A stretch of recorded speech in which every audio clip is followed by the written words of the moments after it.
Hello et bienvenue dans les chroniques d'une cordonnière. Je suis Christelle, cordonnière. Je suis ravie de vous retrouver. D'autant plus qu'aujourd'hui, j'ai le bonheur de pouvoir interviewer Annette Blavier. Bonjour Annette. Bonjour Christelle, bonjour tout le monde. Alors, c'est une présentation un petit peu officielle parce qu'Annette et moi, on se connaît depuis quelques années maintenant. Mais tout le monde ne te connaît pas. Donc, est-ce que tu peux te décrire en quelques mots et nous dire un peu ce que tu fais dans la vie? Donc voilà, au départ, je suis infirmière de formation depuis plus de 38 ans. Donc, je suis dans la gestion de la douleur.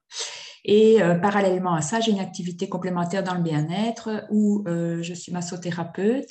Je donne les formations de mes massages et notamment le massage métamorphique. Et je suis aussi animatrice d'atelier Mandala. Eh bien, c'est déjà un bien beau parcours, une belle palette d'outils que tu proposes. On refera sûrement d'autres interviews sur les autres domaines que tu as dans tes D'accord. compétences aussi. Euh, alors, nous, on se connaît depuis plus longtemps, mais j'ai eu la chance de faire la formation en massage métamorphique avec toi. J'ai eu Mhm. le bonheur de voir dans mon cabinet les effets sur les enfants que je reçois. Pour la petite anecdote, le premier enfant à qui j'ai fait un massage métamorphique après ta formation, c'est la grand-mère qui l'avait déposé. Donc, je lui ai fait le massage métamorphique. Et puis, 2 jours après, je pense, la maman me téléphone et me dit qu'est-ce que vous avez fait à mon fils? Donc, tu sais, c'est le premier que je faisais sur un patient. Et je me suis dit aïe, aïe, aïe, qu'est-ce qui s'est passé? Et je dis voilà, j'explique, hein, j'ai fait un massage métamorphique, etc. Et la maman me dit mais en tout cas, merci. Parce que ça faisait longtemps que je n'avais pas retrouvé mon petit garçon comme aujourd'hui. Alors, tu vois, moi, tout de suite, je me suis dit, ah, qu'est-ce que j'ai fait de travers? Et en fait, non, cette maman, elle me dit, mais qu'est-ce qui s'est passé? Et je retrouve mon fils comme il y a longtemps que je ne l'ai pas retrouvé. Ça m'a vraiment fait un bien fou, quoi. Donc, voilà, il y a plein d'histoires comme ça, mais celle-là, c'était la première et c'était la plus marquante. Mais est-ce que tu peux nous expliquer, parce qu'on en entend parler, des massages, du massage métamorphique, mais qu'est-ce que c'est exactement? En fait, c'est un massage qui utilise le toucher, mais qui est tout simple finalement. En fait, c'est un massage qui va toucher la période donc de 9 mois avant la préconception jusqu'à 3 mois après la naissance. Donc, en fait, c'est un massage qui va vraiment enlever les cristallisations cellulaires. Donc, le bébé est en contact, le fœtus est en contact avec la paroi utérine et donc il capte toutes les émotions ou les stress ou les moments difficiles que la maman peut vivre pendant sa grossesse. Et donc, ça forme des blocages au niveau cellulaire. Et donc, on n'est pas vraiment qui on doit être. Et donc, ce massage va justement aller agir sur la force de vie de la personne qui va, au moment où elle reçoit le massage, aller décristalliser certains blocages. Et donc, comme tu dis, c'est magique parce qu'on ne sait pas quand on fait le massage, qu'est-ce qui va se passer après. Donc, c'est toujours, je veux dire, une surprise. Et donc, ça se passe à différents plans. Ça peut se passer au niveau physique, ça peut se passer au niveau comportemental, au niveau émotionnel, ou parfois ça se passe même dans l'inconscient. Et donc, la personne peut se dire, ben, tiens, le massage ne m'a rien fait. Donc, ou j'ai pas senti d'amélioration, mais de toute façon, il y a quand même toujours quelque chose qui se passe et il faut aussi que la personne soit à son écoute. Et ça, c'est pas toujours le moment ou le cas au moment où elle reçoit le massage, mais on peut se dire que de toute façon, il y a quelque chose qui va se passer, ne fût-ce que s'offrir une heure de détente et venir prendre une pause pour pouvoir recevoir un massage. Ça, c'est le premier bénéfice. Et puis après, voilà, ça peut se passer par une prise de conscience au niveau du massage, au moment du massage, au niveau de l'heure pendant le massage, des ressentis, des émotions, des attitudes qui font qu'il y a une prise de conscience qui se fait. Ça peut agir après et par rapport à face à une situation où avant on se serait emporté, où on aurait pleuré et tout. Le fait de faire d'avoir reçu le massage, la personne peut prendre un peu de hauteur et analyser la situation de manière beaucoup plus calme et alors se dire, bah, tiens, qu'est-ce qui s'est passé? Et ça peut être un lien aussi avec le massage métamorphique.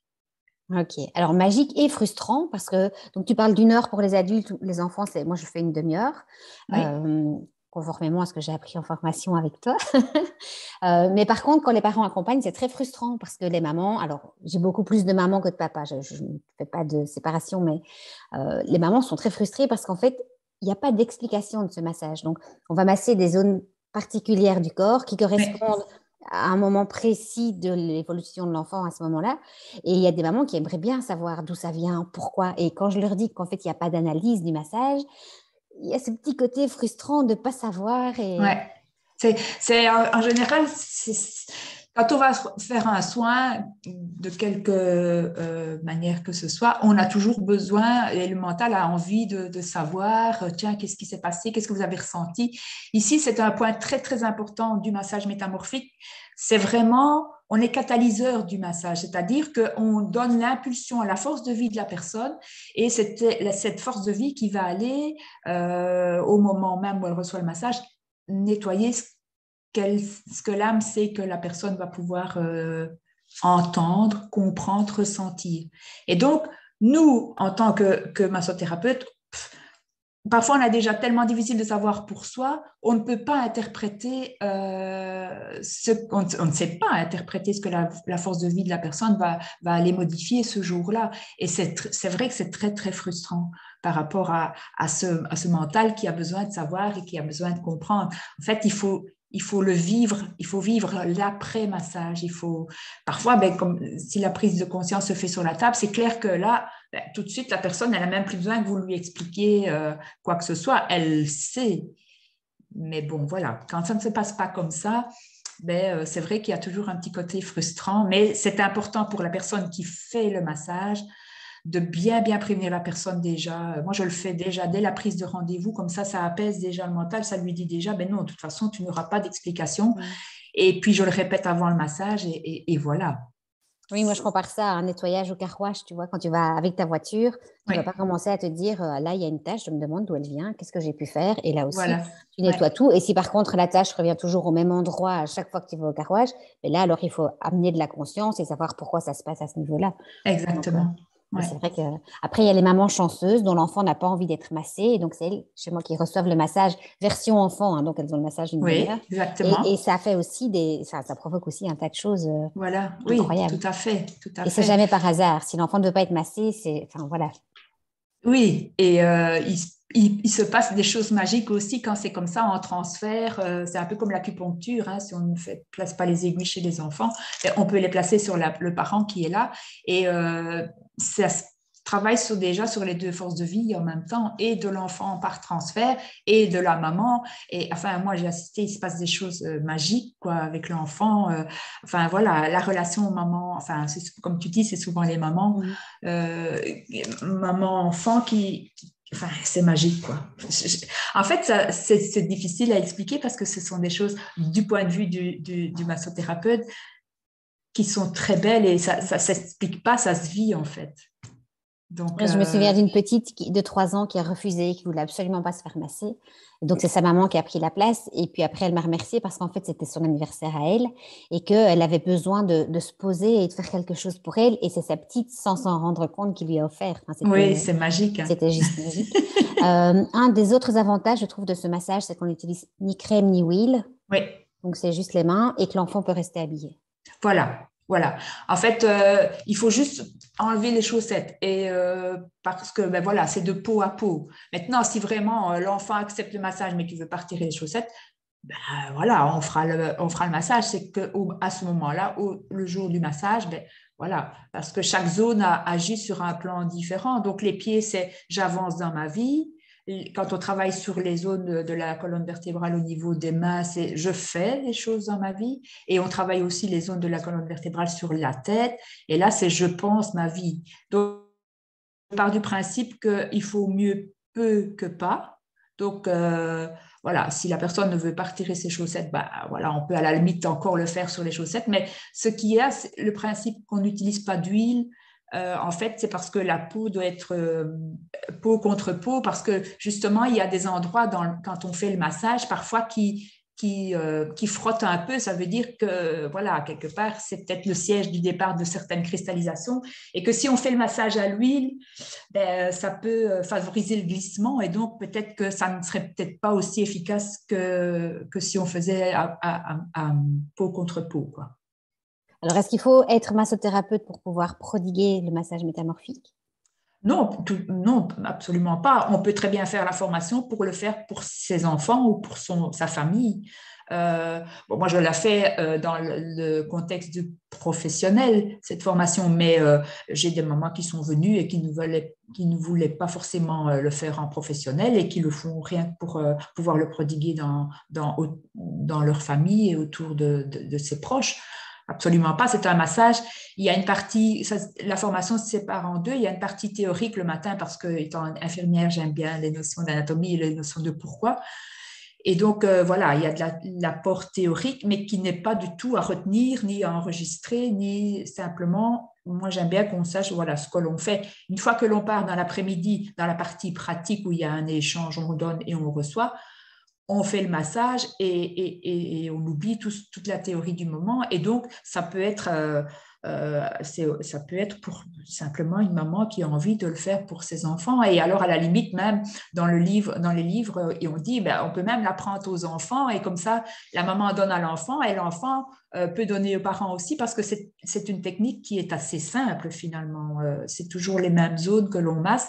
Et c'est un mouvement répétitif, il n'y a pas un enchaînement de 16 mouvements ou de 20 mouvements. C'est assez simple. Et donc, ça peut être un donner-recevoir et ça peut être très chouette au niveau au sein de la famille. Mais avec l'importance quand même d'aller quand même faire un massage pour soi. Voilà, de temps en temps, il faut s'extraire du milieu familial pour qu'il y ait une nouvelle énergie qui ait été donnée à la force de vie et alors la redistribuer au sein de la famille. Ça, c'est Et, important. et une dernière question que je voulais te poser, est-ce qu'on le fait une fois, le massage métamorphique, ou est-ce qu'on peut le faire plusieurs fois? Alors forcément, j'ai la réponse, mais j'aimerais bien que tu nous expliques un petit peu Ouais. par rapport à ton expérience avec les adultes aussi, que moi je n'ai Ouais. pas évidemment. Ouais. Alors, le massage métamorphique, souvent, on commence à en entendre parler, mais parfois, tiens, ça arrive à la conscience, puis on se dit, ben, je vais aller voir sur Internet, et puis je vais aller regarder ce que c'est. Et comme par hasard, la personne prend rendez-vous.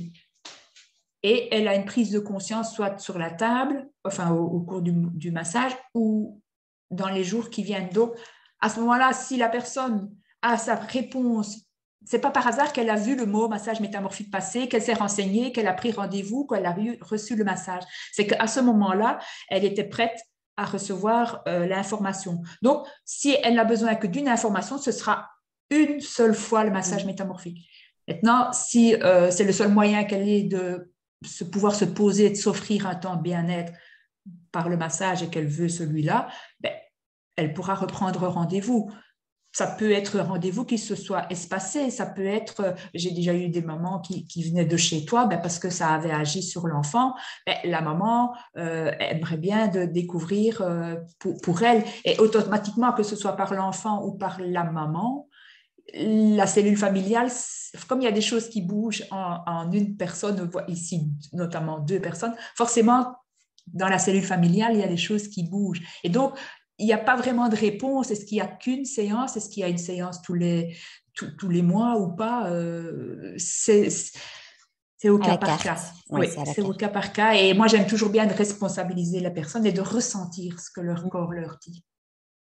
Et donc, voilà, donc il n'y a pas de rythme. Il y a juste que si on veut recevoir un massage assez proche, il y a un minimum de 7 jours à respecter parce que quand on travaille, pour les adultes, c'est 20 minutes par pied, donc ça fait quand même beaucoup dans le fait de j'avance dans ma vie. Il y a quand même toujours le temps, il faut laisser le temps à l'intégration parce que même si on n'a pas vraiment ressenti de choses, il y a quand même toujours des transformations, des métamorphoses qui agissent, quoi. D'accord? Donc, voilà, il n'y a pas de règle, en fait. Ok. Et C'est au alors, cas par cas. dans le pas de règles avec les enfants, ils ne sont pas obligés de rester couchés. Moi, je sais que j'ai déjà Tout à toutes les, fait. les positions possibles et inimaginables parce qu'il y a les Tout à Playmobil, fait. parce qu'il y a les doudous, parce qu'on raconte une histoire. Oui, Donc, oui. les plus grands, ça va être couché, petite couverture, lumière Voilà. tamisée, ils vont être bien. Et les Voilà. plus petits, en général, moi, je mets des jeux sur la table et je me contorsionne comme je peux pour Voilà. pouvoir faire leur massage, quoi. Ouais.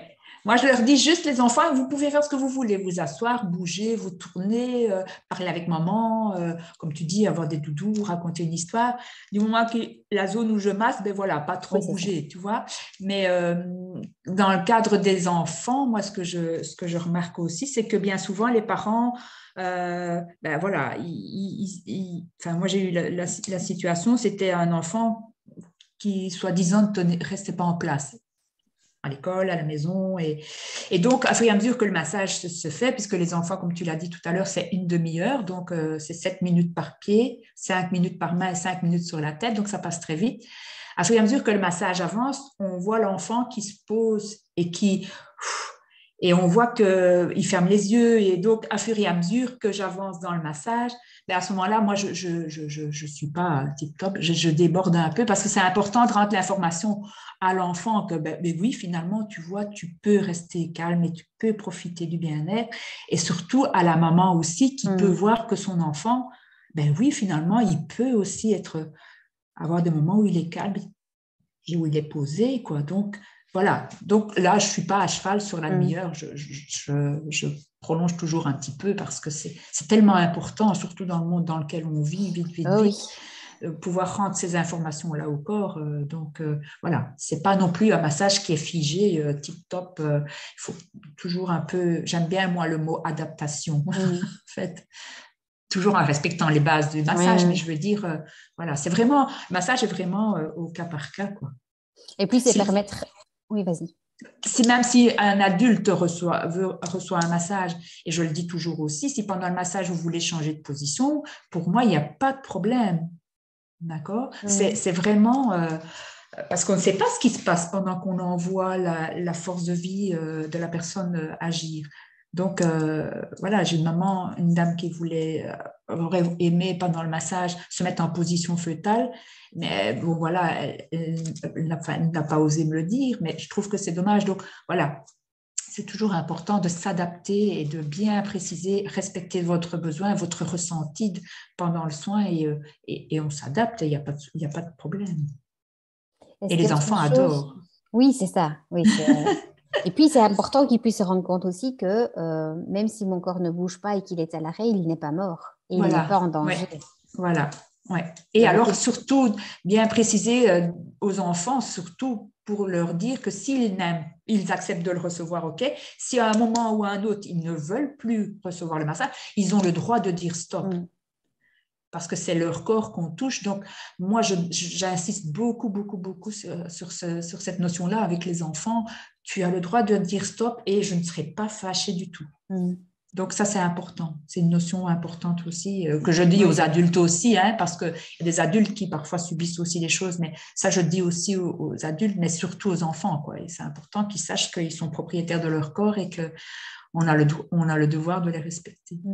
Même si on ne touche que les pieds et les mains et la tête. Quoi. Oui, tout à fait. Oui, et puis un enfant qui peut accepter le début et puis en avoir marre à la fin. Et voilà, on arrête, c'est ça. Comme tu disais, il vaut mieux peu que pas. Donc, oui, c'est ça. Oui.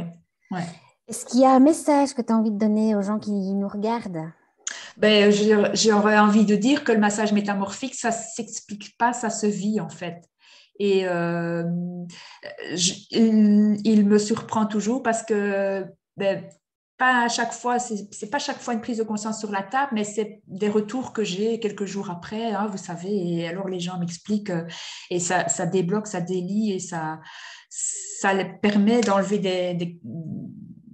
des couches en fait et d'aller vraiment au cœur de soi et ça peut même donner l'envie de faire des choses qu'on était à 100 lieues de penser pour avoir envie de faire. Et donc, c'est toujours magique. Donc, voilà, oui, massage métamorphique, ça ne s'explique pas, ça se vit. Merci. Si, comme moi, vous avez vu des étoiles dans les yeux d'Annette pendant qu'elle nous expliquait tout ça, n'hésitez pas à prendre contact avec elle, que ce soit pour vous, pour votre enfant ou pour suivre, pourquoi pas, la formation. C'est juste une journée à la formation. Oui, c'est ça. Une journée de 10h à 17h. Voilà. Donc, je mettrai de toute façon, comme d'habitude, en fin de vidéo, toutes ces coordonnées. Je vous invite vraiment à liker cette vidéo, à la partager un maximum autour de vous. Et bien, il ne nous reste plus qu'à vous souhaiter le meilleur. Encore merci, Annette. Merci à toi, Christelle. Et à bientôt dans une nouvelle chronique. Ciao. Au revoir, merci.